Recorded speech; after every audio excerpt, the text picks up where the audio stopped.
Okay, let's begin.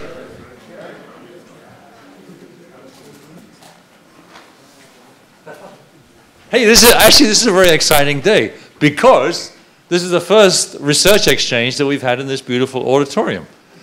And who else better to lead it off but one of the most famous Berkeley graduates of a most famous company, Peter Norvig. So it's a great pleasure to have Peter with us today. I should say a few things. Oh, my name is Paul Wright. I'm the director of CITRIS. And the company Infineon is the one who is paying for your sandwich. So, thank you, Infineon. There's a computer chip in every sandwich, so be careful where you go out with. Also, this is being web viewed by our wonderful other campuses at Merced, Santa Cruz, and Davis. So I always make the corny joke that since you're on TV, make sure you eat politely and you don't have food running down your chin. Finally, if you really want to come back on Fridays, we're launching yet another research exchange totally devoted to the topic of energy, which is one of the biggest CITRIS research areas with lots of funding, typically from the California Energy Commission. And so do join us both on Wednesday and a Friday in this wonderful auditorium. The only thing we would ask you is not to drink coffee and stainable drinks like Coca-Cola, Diet Coke, and other sugary kinds of substances. But eating food is fine, and drinking water is fine. So we're trying to be as accommodating as we can to our regular lunch meeting. But that should now be enough of the pleasantries. Peter, as I said, really needs no introduction as the director of research at Google. And as from his resume, you'll know he's actually a Berkeley graduate and has many affiliations with Berkeley. He's been part of the work with Dave Patterson and all of the others that are doing the work in parallel computing and in distributed computing, cloud computing, the whole thing. And so I know this talk is going to be phenomenal, and I'm really happy that he took our invitation to be our kickoff speaker, not only for the semester, but for this beautiful building and for the research exchanges. So please, a roaring round of applause for Peter as we go.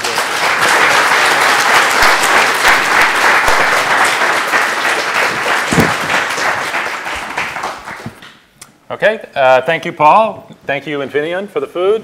It's great to be here in the new building. We had to rearrange the schedule a little bit to get me here. Originally, I was going to come in later in October, and so early October was when I was going to prepare this lecture. So about half of it is stuff that if you were here, last time I was here is the same, so you fall asleep for that part. But the rest is new, because there are lots of innovations, and there is a lot of new stuff happening.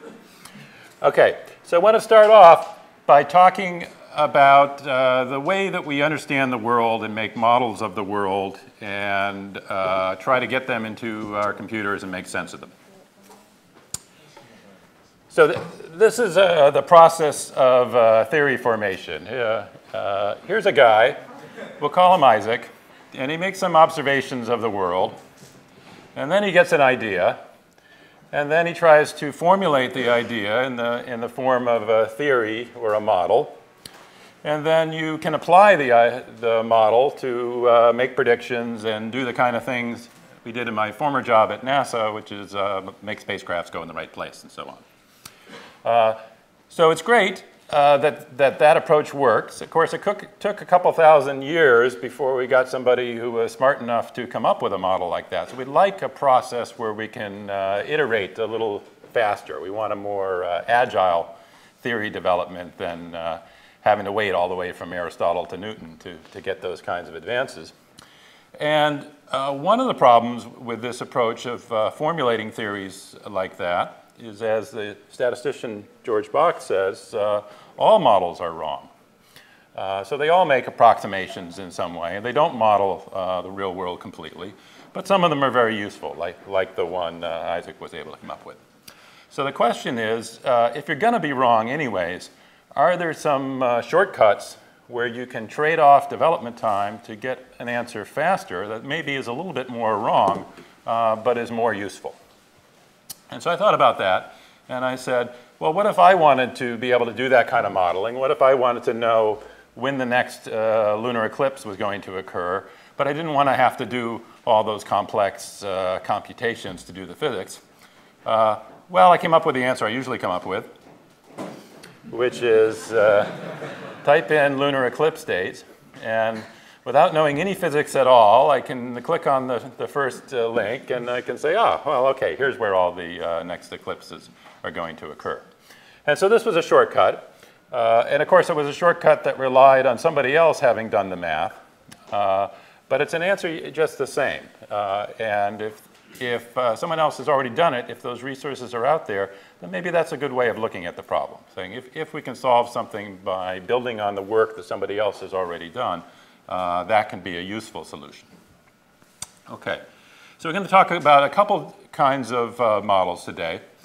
And start off by talking about models of images, of image data. And so again, let's take a historical point of view. Here we have one of the first recorded pieces of imagery. And when, this is from the cave in Lascaux, and when Pablo Picasso saw this, he said, "We learned nothing in 10,000 years." And it turned out he was wrong, because later on they did a little bit more accurate carbon dating, and it was more like 15,000 years in which we've learned nothing. So they were able to do that then. Picasso was able to do this now. Not really that much difference. So theory formation is not moving forward that quickly. But then we started to get into some technical innovations. And in the Civil War period, this is a photo by Matthew Brady. So the resulting image is not really all that different. But the process of creating the image and the veracity of it and the ease of taking it has sort of fundamentally changed things. And then we have another advance in more recent days where you just take those photographic images and you put 24 of them together per second, and it qualitatively changes the way you look at things. And this is interesting because it's really just, this is just a sequence of still images. So in some ways, it's just the same thing. But the sheer amount of data, the fact that you can get 24 per second, changes the way you look at the world. Okay. Now, this is a piece of work by Abidan and Shamir on resizing images. And what they're showing here is that you can take an image and change it, sort of crop it, but the algorithms here sort of automatically figure out what are the good parts and what are the bad parts. And they keep the two people pretty much the same and squish and stretch the rocks in the middle. Now, that was a great application. Now, if you think about how could I build a model to do that, at first thought, you might say, well, that looks really hard. I'm going to have to understand what people are like so that I avoid squishing them and so on. I'm going to need a pretty complex model of the world.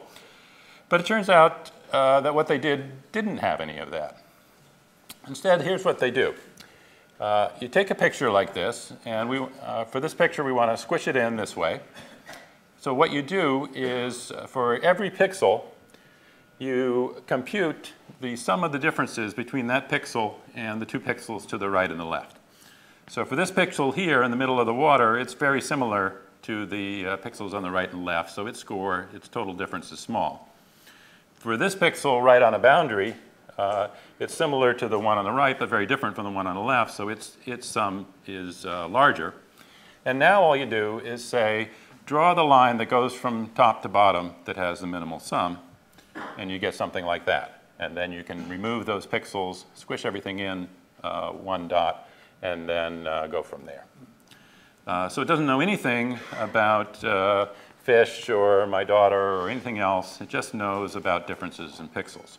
So pretty interesting result. And I think what's happening here is, you know, when I took computer science, they drew a picture like this, and everything we focused on was in that center.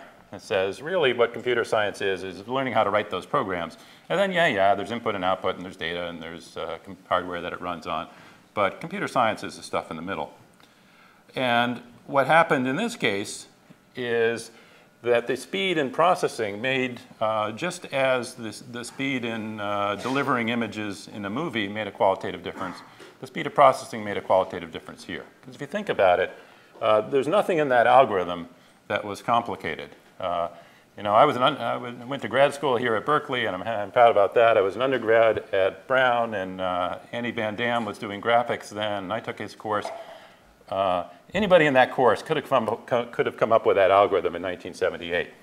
And I think the only reason we didn't is because you couldn't have displayed it interactively. You couldn't have done that calculation fast enough and in real time drag those images back and forth to see what was going on. And so in this case, it was speed of processing that made the difference. Now, here's another example. So this is work done by Hayes and Efros at CMU on something they call scene completion. So say I go on vacation, I take this picture, and I say, you know, I really like that bay, but those rooftops in the foreground, they're not so nice. Now, if you're handy with Photoshop, you can mask that out. And I'm actually at the skill level where I could do that. And probably I could then pick a piece of the ocean there and say do a fill.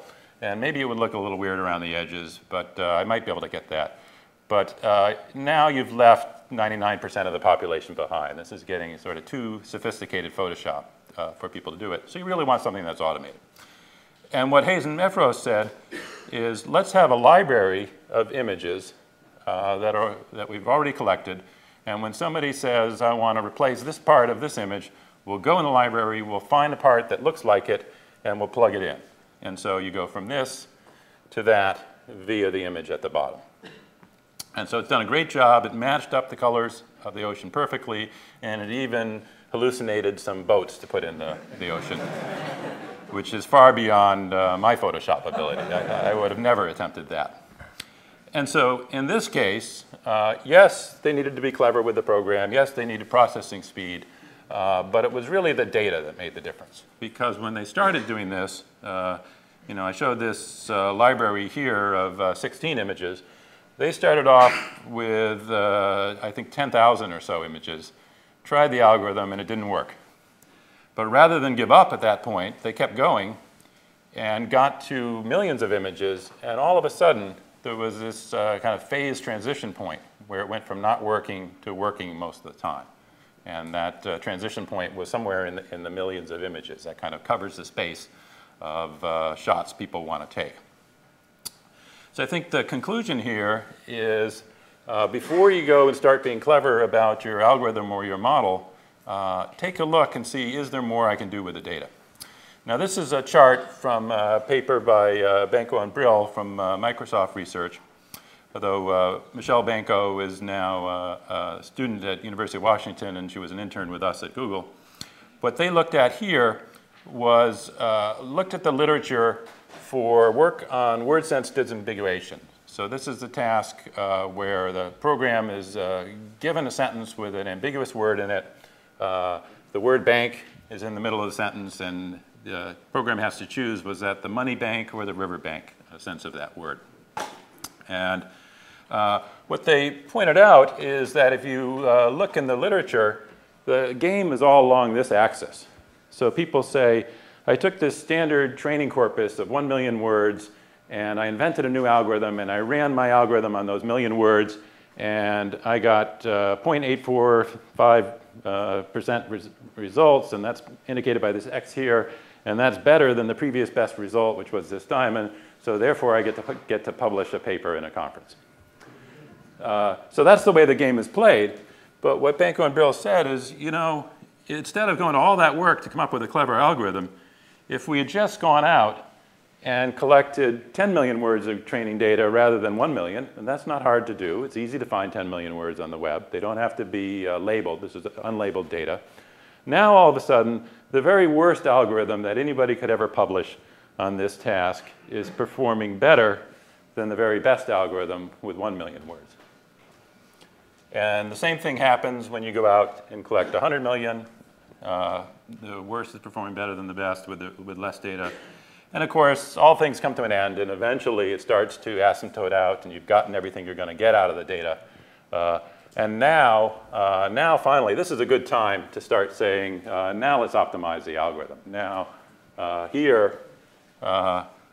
look what's happening now. At this point, it's this square is the best algorithm, whereas if you'd started talking about it down here, the X was the best algorithm, and the square was somewhere in the middle of the pack. So you would have looked foolish if you'd come up for arguments for why the X algorithm was the best algorithm when you get out here, and it turns out it no longer is. So the moral is look at the data first before you worry about the algorithms. Let's skip this and go ahead. So this is some work done by 3 researchers at Google on finding canonical images. And here's an image search. The search is for Mona Lisa, and we get a lot of images, and a lot of them are sort of just the ones you expect, and then some more unusual ones. And part of the problem is when you do these searches, one of the components of searches is popularity. And for things like this, there is no canonical result. If you do a search for IBM, everybody knows IBM.com is the home page, and there's a million links pointing there. But for some of these image searches, there is no one place where there's the canonical image of the Mona Lisa or a cat or a dolphin or something like that. There's lots of images that are all equally good, and we want to make sure we choose one of the good ones. But if we just went by other rankings like popularity, then the unusual ones tend to get pushed to the top because all the good ones kind of spread out the links among them, and the unusual ones get more links. So we want to find some way to say, let's actually look at the contents of the image, not just look at the link structure and the words around them to find what's the best image.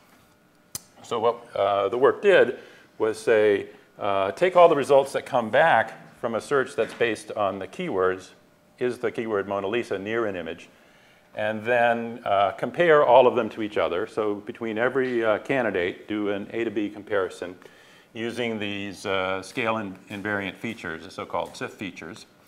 And now you have a strength of connection between all pairs. And you can think of that as a graph. And we're good at working with graphs of the link graph and so on.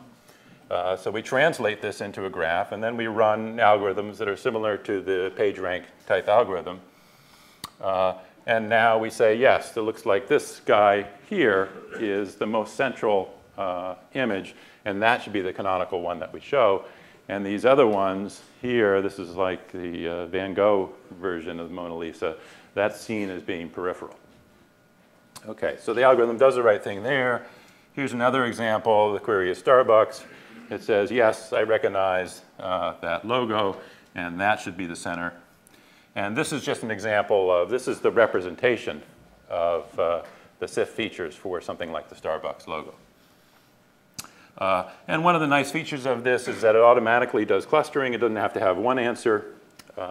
So this is the Lincoln Memorial, and there's inside at day, inside at night, and outside cluster. And it can figure out that all 3 of them are related to each other. Okay, so that works well, taking advantage of these very low-level features of the images and the vast amount of data and metadata to put them together to make sense of it. Here's another example, learning people annotations.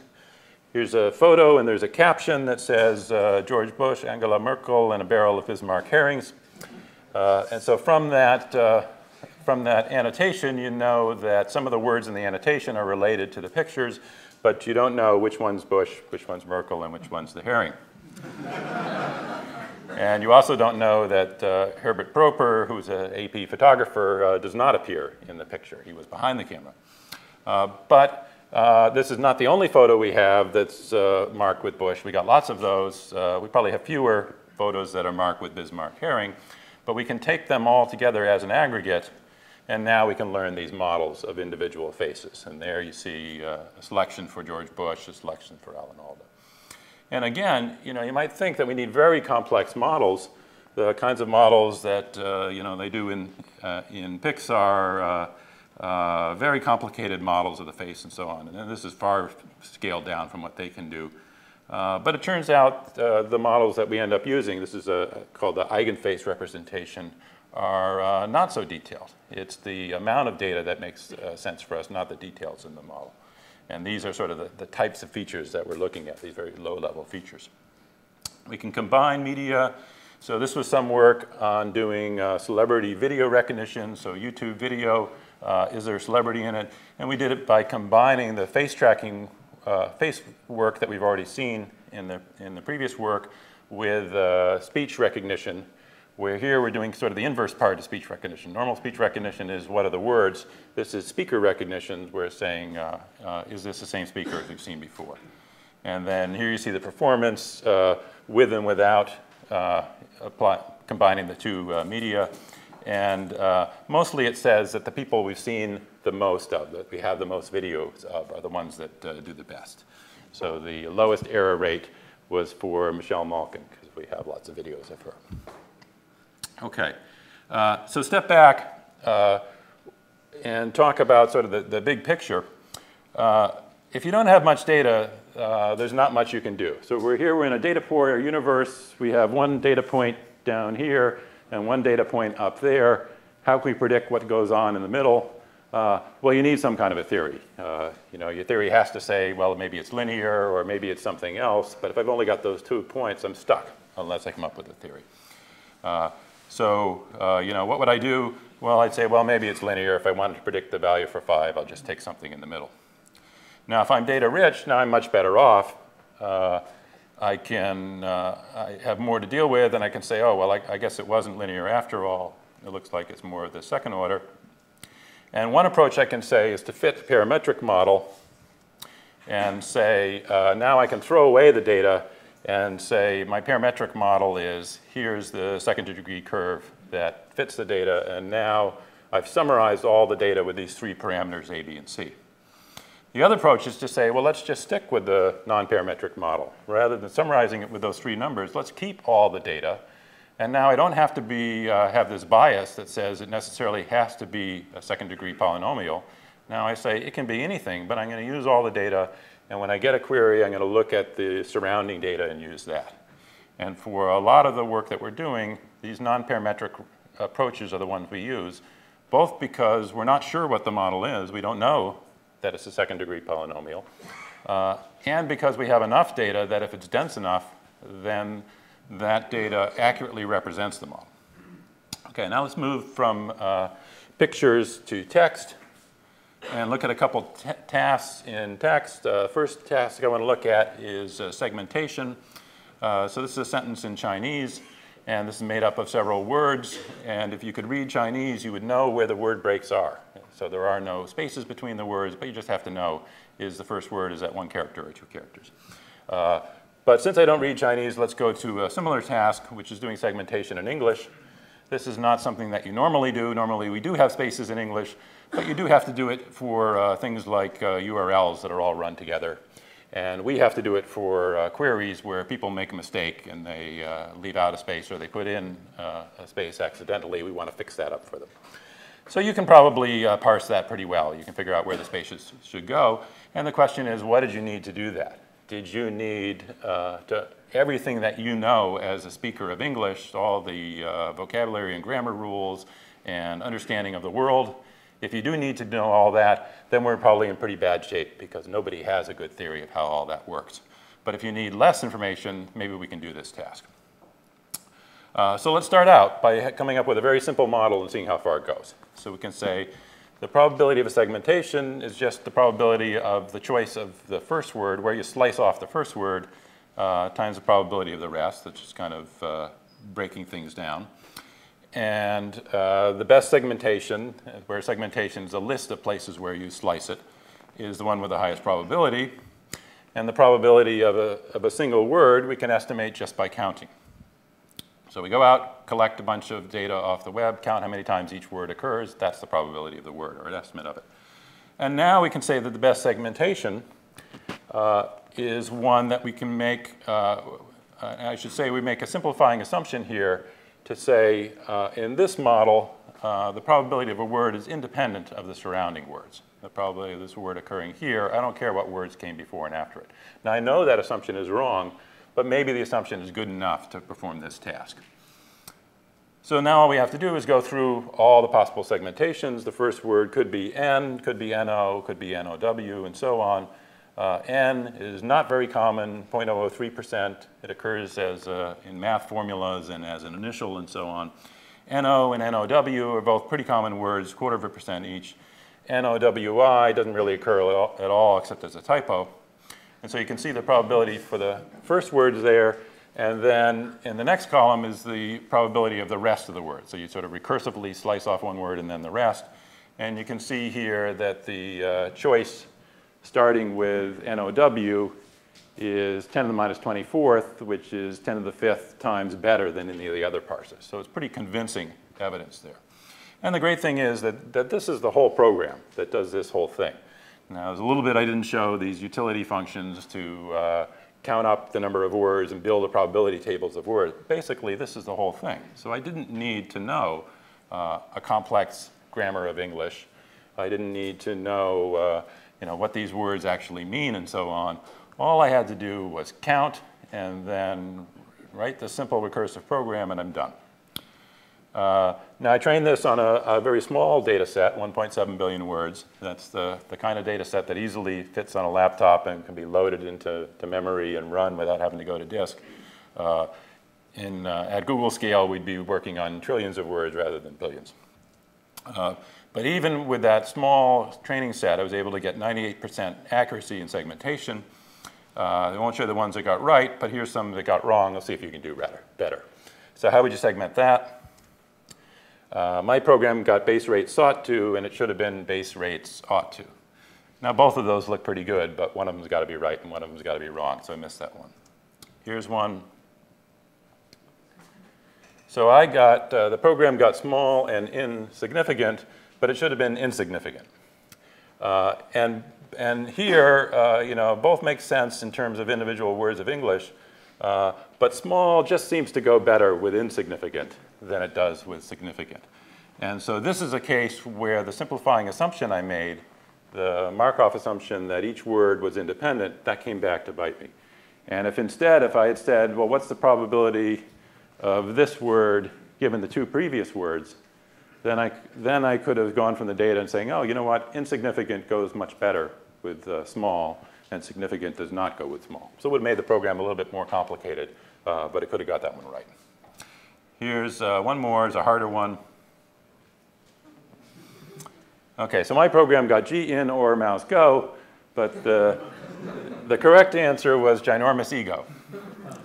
And there, what I was trying to do was show an example of an out-of-vocabulary word. So even though I collected 1.7 billion words of English, I had not seen the word ginormous before, and my program had to make a guess. Whenever you're dealing with probabilities, you don't want to have the probability of something be 0 just because you haven't seen it yet, because it may be coming. And so my program made a guess. If I see a word that I haven't seen before, I assign it some small probability. It's hard to get those guesses right, so it screwed up there.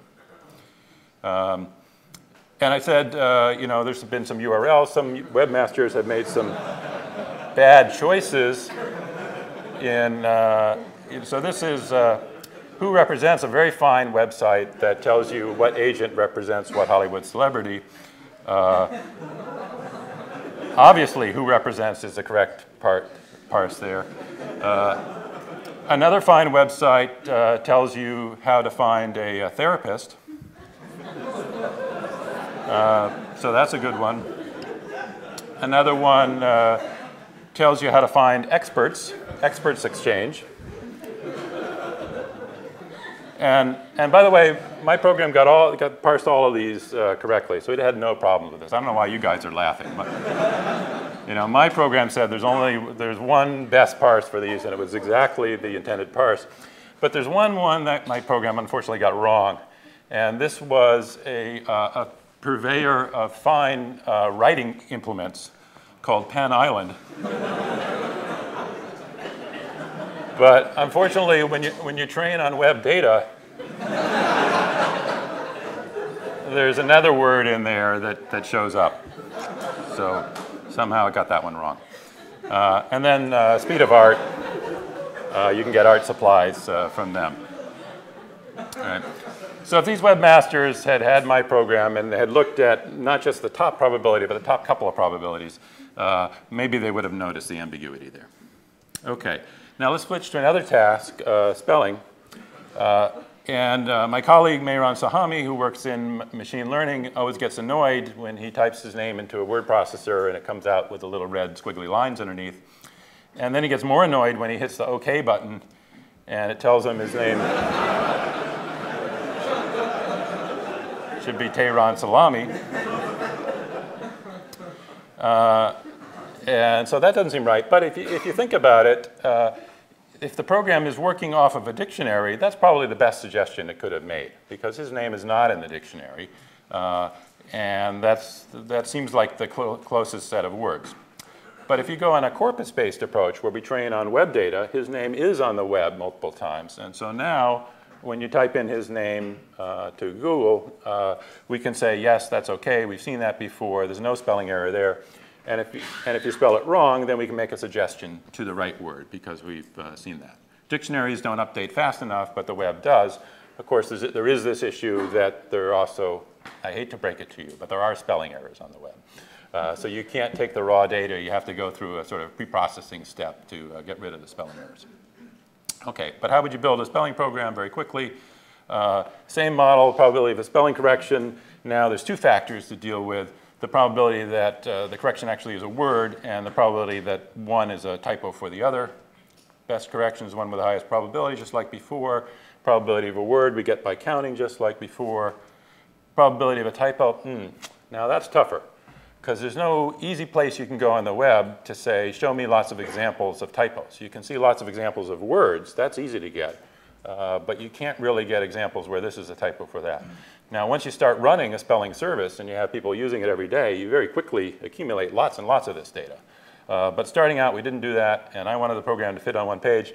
So I just said that the probability of a typo is proportional to the number of changes. If you substitute one letter, then that's more probable than if you substitute two. OK. So let's look at an example. So here's THEW. What's the best correction for that?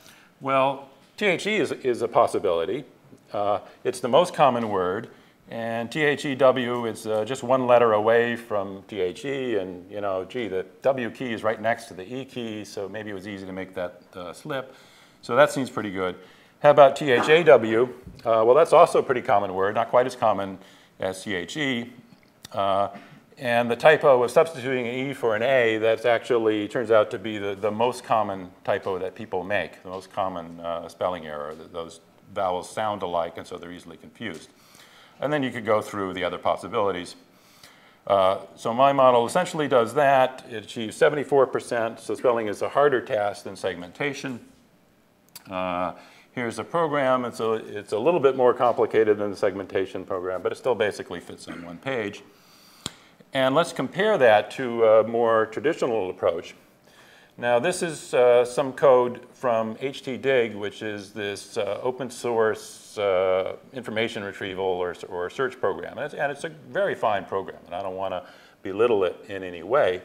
But it takes this sort of more traditional, engineered, handwritten approach to spelling correction.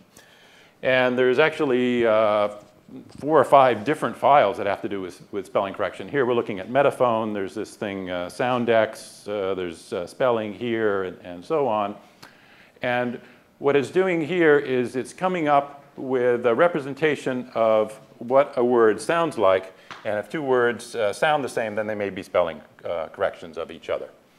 And so it goes through. And for example, here it says, when you see the letter B, a B sounds like a B unless it's following an M, as in bomb, and then the B sounds like nothing. The B is silent following an M. OK, so that makes sense. So it's going through, it's building up that representation.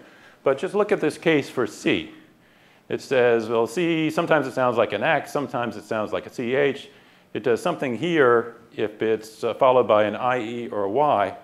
Now, if you were the programmer trying to maintain this, it's kind of hard to understand. You know, you have to go through that and say, well, OK, I see it's doing something when there's a CE and Y, but what about the other vowels? What about an O? Was that an error? Should that have been represented there? Was it left out accidentally? And does this code actually implement the comment? Those are all hard questions to answer.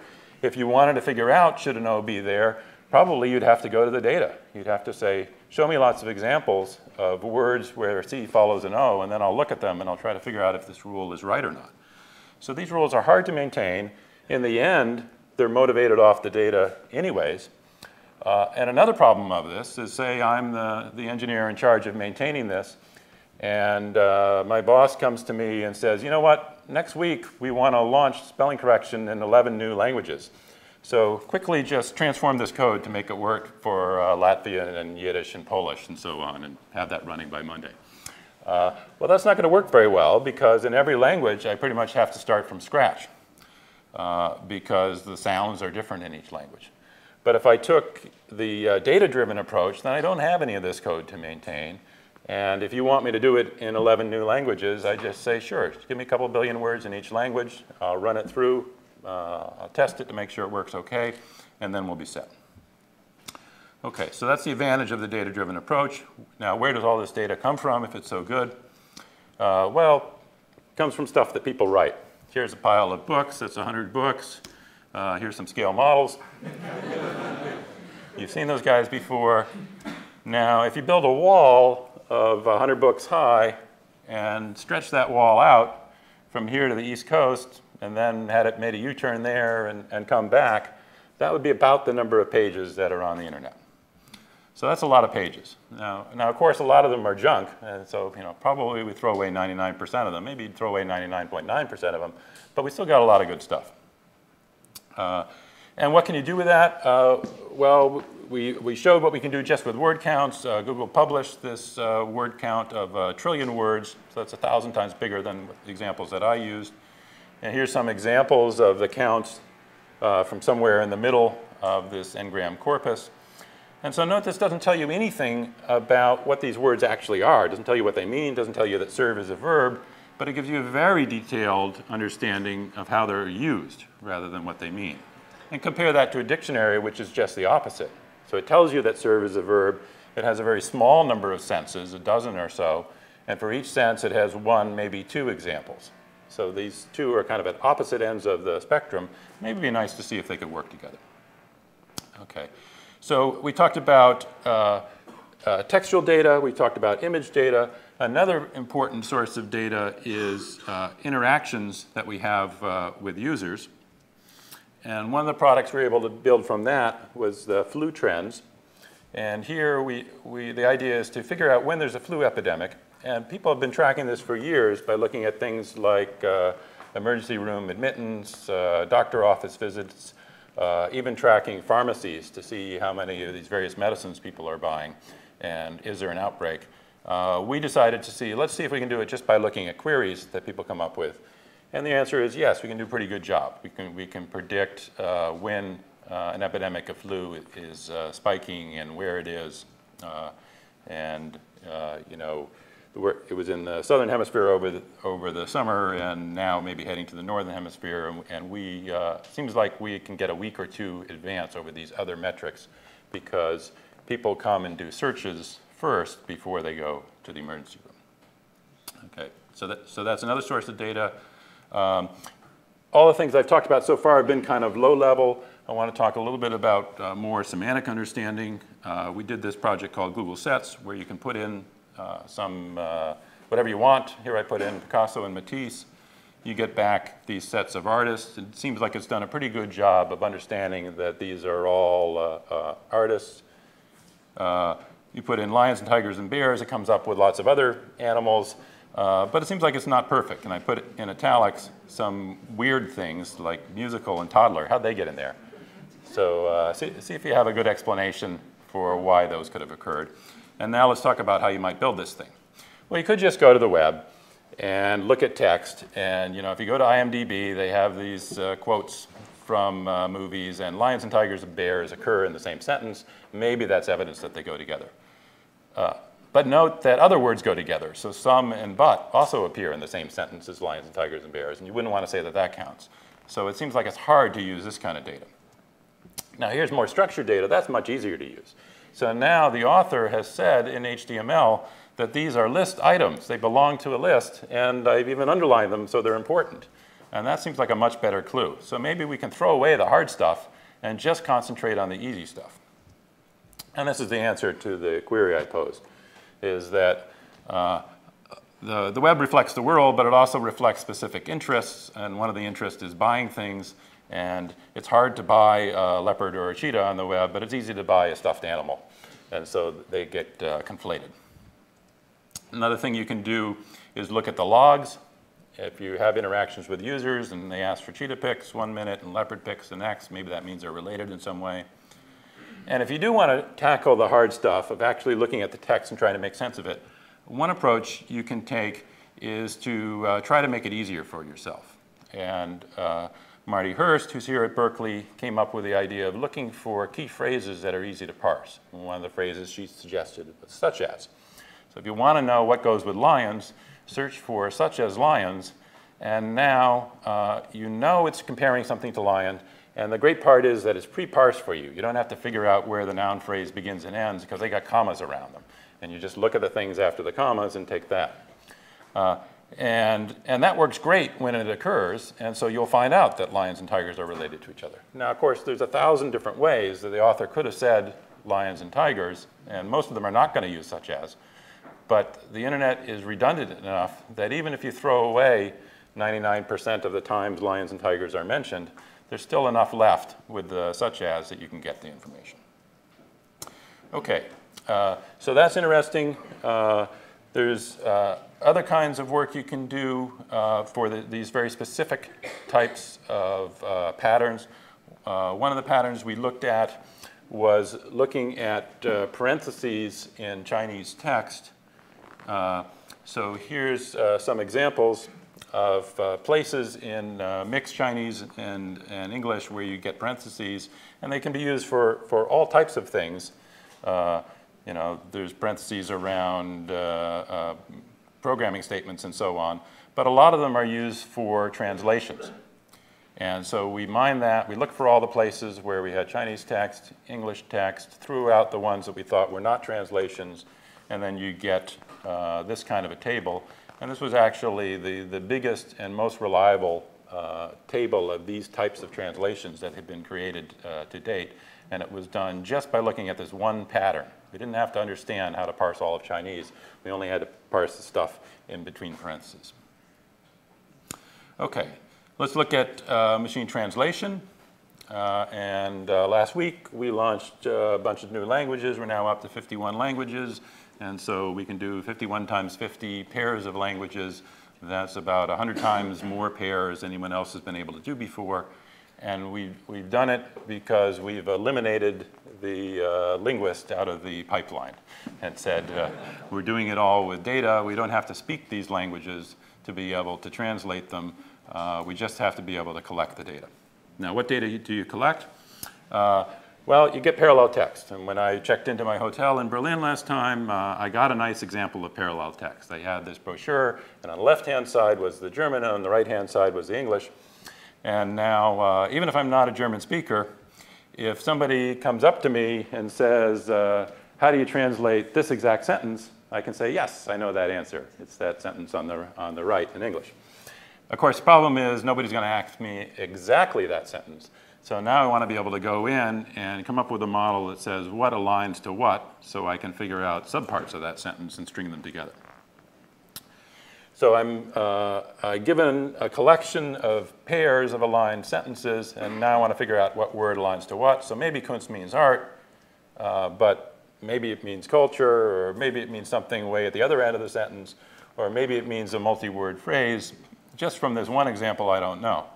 But I start collecting thousands and thousands of sentences that have Kunst in it, and I start to see, you know what, there's a lot of times when there's Kunst in German and there's art in the English. Maybe that's the right translation. And then you end up and you get a translation like this. Okay, let's see, let's skip that. How well does it work? Well, here's some Arabic, and here's the English translation, and I've underlined the points where there's disfluencies. And it's about 1 per sentence. So you don't have to go more than a sentence or two before you say, you know what, this was not written by a native speaker. But on the other hand, if you just want to know who did what, which armies invaded, and what did the Security Council do, you can make it out from this. Chinese to English.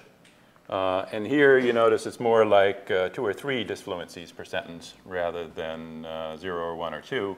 And we think that's because Chinese is more different from English than Arabic is, if you look kind of at the history of languages.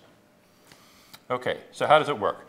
Well, we collected all this data, we built these models. We're actually building two models. We're building a translation model of how Kunst goes to art and so on. And we're building, just like we did in spelling and segmentation, we have a monolingual model because you want to pick both a sentence that the model says is a good translation and also the sentence you generate, you want it to be a good sentence of say, English, if you're generating English. So I get this sentence of Chinese. Let's go through it, one character at a time. Here's the first one. If I had to choose here, I'd say it means he. Now, here's the second one. If I had to choose here, I'd say the second one is letter. Now, if I put them together, just looking at these two lists, the most probable one would be he, letter, in terms of the translation model. But now you say, oh, well, wait a minute. Let's look at the English model. Is he, letter, a good phrase in English? And you say, well, no, it's not. That does not occur very often. But on the other hand, we can go a little bit farther down the list, and his letter, that's a pretty good phrase in English. So maybe that's what it means. And so you need to take both those models into account to come up with the best probabilities. Now, fortunately, I'm not constrained to just looking one character at a time. And in fact, I've seen those two characters together.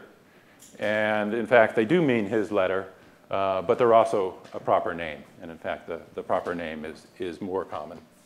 And not only have I seen those two, I've seen these three together as a phrase, and that's even more common. And then you just go through creating phrases as you go, figuring out the most common ones, and then just string them all together. And it turns out that more data helps again here, that we're still going up as we add more data, and we haven't reached that asymptote point yet. And I wanted to say just a little bit here about some of the infrastructure. So the data is important, but remember I talked in the beginning about the Avron and Shamir paper where the processing is important too. So the computing has to keep up. And so you really need the right infrastructure to be able to deal with this. We do a lot of our work with this MapReduce framework where it's a programming style where we do parallel computing, where you break up the task into lots of little tasks, and we do it in two phases. One where you get, the input is broken up into records, and you write one routine, the mapper, that deals with an individual record, and then another routine, the reducer, that combines records to come up with a summary result. Now, my old pal and colleague from here, Mike Stonebreaker, who's now at MIT, and a bunch of his colleagues in the database community got together and wrote some papers in which they were, say, calling this a major step backwards compared to the relational database framework. And basically it comes down to this internet meme of you're doing it wrong. So somebody's doing it wrong. Either they say that the MapReduce people are doing wrong, or we say that they're applying MapReduce in the wrong way. So let's look at the claims that they were making for why they thought relational database technology was a superior approach. So the first thing they were talking about is saying, well, MapReduce can't use indices, and they have to do a full scan of the input. And I think that's a misconception of kind of the way in which we want to use these things in two ways. First, it's because a lot of the tasks we want to do is to create an index. And so MapReduce is a tool for loading data into an index. And in fact, in the runs we've done, and others have independently confirmed this, if you want to load data into a relational database, the MapReduce approach runs about 20 times faster than just importing it into a relational database. And that's true. Once you've got it there, now it becomes faster. And it's also true that although most of the examples we show are reading flat files, the interface to MapReduce is written in terms of a reader that can be a relational database or can be any other kind of structure, just something that can deliver records to the reducer. And that could have whatever indices you want to put on it. MapReduce input and outputs are always simple files in a file system. Again, that's not true. It's written as an interface, so you can do it any way you want. And MapReduce requires inefficient textual data formats. Yes, some of the examples we show were written in terms of passing strings back and forth, but internally, we use a representation called a protocol buffer, which is compact encoding of binary data, and it's something that we've released open source, and so that's available as well. So I guess it works for us, is my answer there. And I guess we have a few minutes left for questions for whatever you guys want to talk about.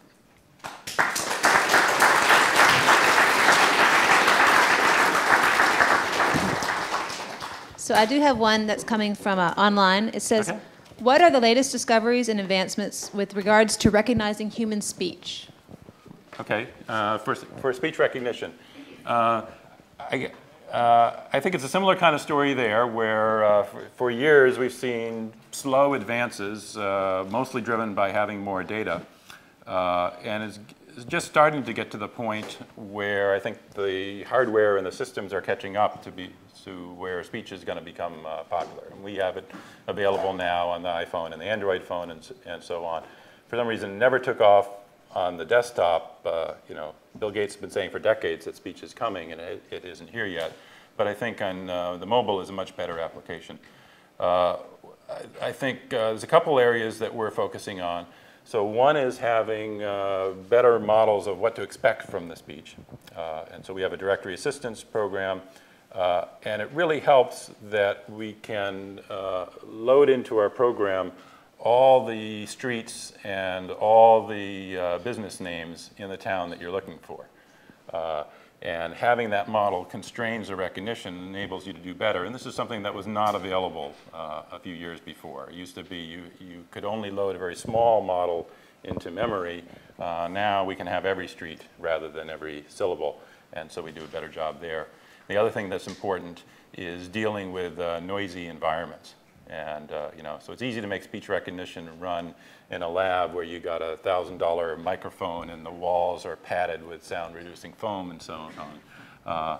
But when you're in the minivan and the kids are screaming in the back seat and you're trying to get directions, it's a different story. And so we're focusing, one of our projects is focusing on non-speech sounds. Of can we understand the background sounds so we can subtract that out and get the speech back. More questions? Yeah. Hi there, great talk. And I remember last time you were here. And this is the question I want to ask. Many years ago, I recall working with genetic algorithms to do complex trend analysis in very large data fields and actually to do speech recognition, amongst other things. So I was kind of wondering, do you see genetic algorithms as still being something interesting, or is that too far back in history to be interesting, or do you see some future for that? Okay. I guess I see genetic algorithms as being a subset of search algorithms, and to me, I don't think it's that important whether it's genetic or not. So I think search algorithms are very important. That you've got too many hypotheses. You can't exhaust all of them, and so you've got to find your way through it. You can't do a systematic search through the whole space, using breadth first search or A-star search or something like that. So you've got to use something heuristic.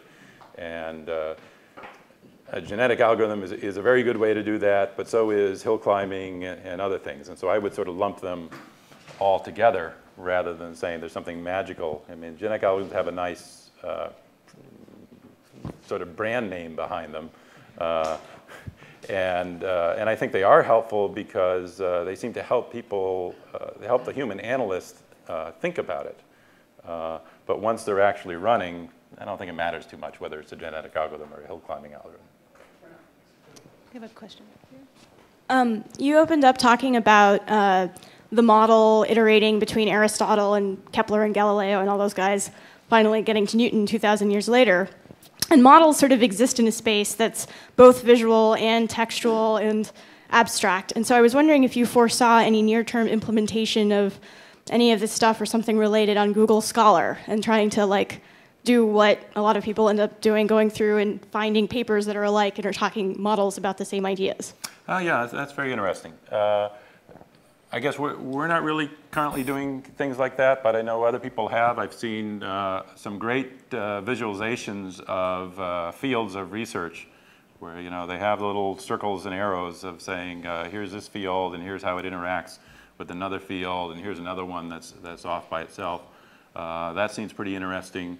I know David Bly at Princeton, who was here formerly, has done work in topic tracking. So, I talked about these very simple Markov models where the words just depend on the immediately preceding words. And he's talking about a model where you have a specific topic, a subject area, and then it's hierarchical, so you can transition from word to word, but you can also transition from topic to topic, and you can track that over time. And he's done things like he's looked at all the articles in Science journal and said, this is the electricity field, and here are the words they're talking about now, and here's the words they were talking about 100 years ago.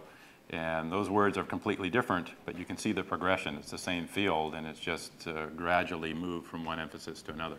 So I think that's all interesting. I think we need better models for how to track that, and we need better visualizations for how to understand them. So I'm here in the back. So you are making heavy use of internet data, and I guess it's fair to say that this data is biased in the sense that it's produced by people who are users or heavy users of the internet. Does this create any problems for you, or does it worry you?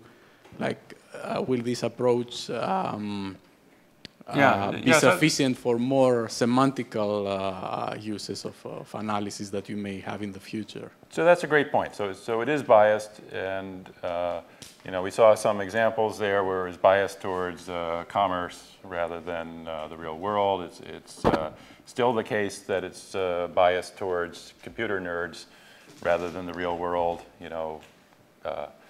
To real people, Java's an island, and Python's a snake, and Apache is a tribe, but you wouldn't know that on the web. And so we do recognize that those biases are there. We're also worried about feedback loops. So we know that we have an effect on the web, that there are spammers and other people who are trying to game us. So when we make a move, they make a counter move, and that affects the web and so on. So sometimes we take that into account. We say, you know what, if the web were static and it stayed the way it was today, we could take this move that would totally destroy all the spammers. But if we did this move, then we anticipate they do this other one, and then we'd end up in a worse place. So we're not going to take that move. We'll do something else instead. So we do have to worry about that. People ask a lot, are we worried about the translation quality? That we get our training examples for the translation off the web. What if we're just picking up somebody else's computer-generated translations?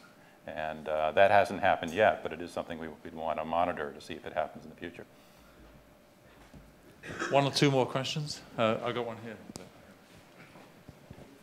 What do you think the idea that machine learned models are more prone to catastrophic error than models that are produced by human experts? Because you're basically, basing a machine learned model on the idea that the hypothesis that the future is going to resemble the past in some way. Do you think systems that can go through unstable changes or where that hypothesis doesn't hold? Yeah, so that's a great question, and we do think about that a lot. What about these low probability events that even if we've seen a billion examples, if they're less than 1 in a billion, we haven't seen that before. And I think you're right that we are very concerned about that. And we think about that all the time. My personal feeling is that we overjudge humans' capability to deal with those kinds of things. So yes, it's certainly true that the algorithms won't detect that and they'll screw up. I think the people will also fail in that respect. It's just that we have a better story after the fact once we've noticed it. But we think about it all the time. I mean, if we were just going on optimizing score, we would have handed all our algorithms over to a completely automated system because it can do better in terms of just raw average score. But because of these types of concerns, we haven't done that. We've kept people in the loop because we say we're not just trying to optimize the average score. We're also trying to keep down the possibility of a catastrophic negative problem. One or two more questions. It's gone 1 o'clock, so we should begin to wrap up. Your sort of two main examples in terms of the source of the data were, of course, text on the web, and the other one was imagery. The imagery was kind of stylized imagery that comes out in people taking photographs versus, say, even webcam imagery that's pretty live and wild and hairy. Maybe the generalization of this is, do you see these techniques as being applicable to physical measurements that are increasingly available on the web? Like take this room, for example. Presumably there's data being generated, or should be data being generated by this. Are these techniques applicable, and what kind of infrastructure is necessary to really get that 10 to the 10th? So that's a great question, and we're starting to do that. One of the things we're doing now is if you have a cell phone with location, then we can use that for traffic analysis. Say, you're on 101 and you're going 5 miles per hour. We know there's a problem there. And so that's very interesting. We've talked about doing a lot of other things, weather, climate, and so on. We talk with the E.O. Wilson Foundation, and they want to have citizens be these citizen scientists. You go out in the backyard and you can take a picture and, gee, you've discovered a new species of beetle that nobody knew before. Or everybody goes out and tracks, when are the birds first appearing in the spring in your location? And then you get a map of them and you compare this year to last year and say, are there differences in the patterns and so on. So I think that's a great area. I think it's just becoming available as people have devices, as you do, with them all the time.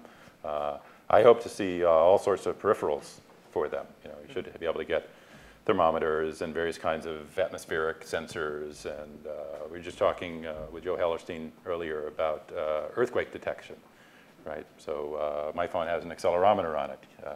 If everybody has those and they're on the table when an earthquake goes off, can we integrate all that very quickly and say, here's the epicenter and here's how it travels and so on.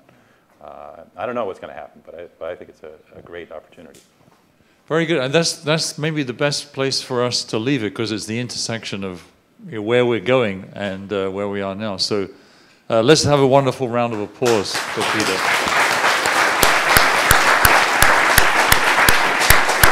Thank you. And please, if you have time, I'm sure he'd be willing. There were a few questions, so please come up and speak with him for 10 minutes or so, and then we're going to make sure we take you off for a cup of coffee. That was a great, fantastic talk. Right.